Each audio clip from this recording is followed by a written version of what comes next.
For generations, many Tobagonians grew up hearing the same warnings. Don't point at a grave.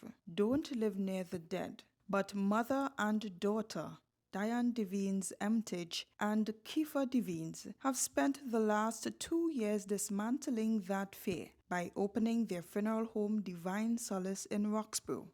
So that whole thing is just a mind thing, and it's been in Tobago for years because we went through that when we were starting the funeral home also.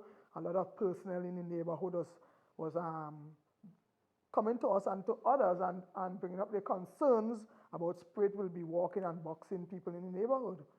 But then we tried to tell a lot of them that is something of the mind. At first, neighbors worried. Some even claimed they couldn't sleep at night after the funeral home opened. Others said they felt a presence. But with time, fear gave way to familiarity. Even we had a complaint that a child, way past the funeral home, was living there and the child can't sleep in the night since the funeral home started. But people get to realize that they never get boxed, and they realize now that dead have no power.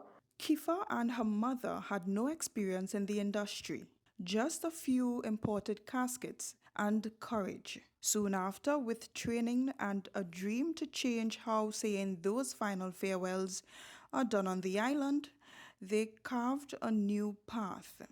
Because I'm very driven and results oriented and I love a challenge.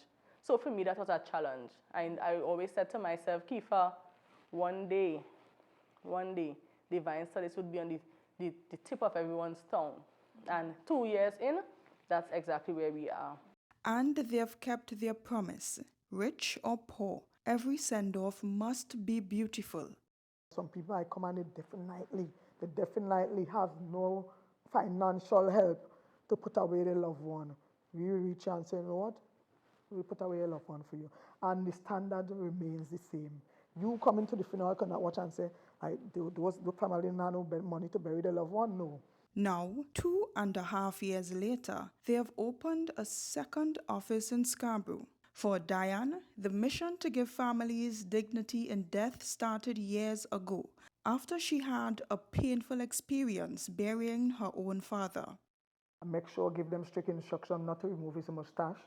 And then the day of the funeral when I came, that was the first thing that caught my eyes is when I realized his mustache was gone. And I'm saying like, who is this person in this box? Decades later, she and her daughter, who started with 20 caskets, no background in funeral work and just a desire to get certified, break fear, and build trust. They say the taboo is slowly breaking and more people are walking through their doors without fear. They are hoping to change not just how Tobago deals with death, but how it thinks about it as well. Elizabeth Gonzalez, CNC3 News.